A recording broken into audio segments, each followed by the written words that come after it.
Hello. In this video I will show you how to change the separators for thousands and decimals in your Windows. This will affect also your Excel spreadsheets and other programs that use numbers. To do this, we go to the Start menu. We go to Settings.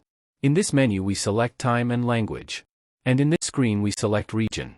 Once we're there, we go to the left side of the screen and select Additional Date, Time and Regional Settings. And it will open up this secondary screen, and here you can select region to do these changes. Okay, in this dialog box we go to the bottom and select Additional Settings. And here we have it. Here we can change the separators for decimals. For thousands. Also the negative symbol, which can be a minus or parenthesis.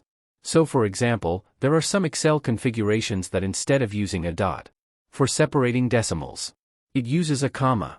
So to do this we get into this box and delete the dot and select comma. Or we can also use the drop-down menu to select comma, and for the digit grouping symbols, which is for the thousands, we use the drop-down box. And we select the dot to separate decimals. Once we've done this we go to Apply at the bottom and then OK, and in this screen we also select Apply, and this should do it. Now you can use it for your Excel and other programs that use this kind of separators. Thank you for watching.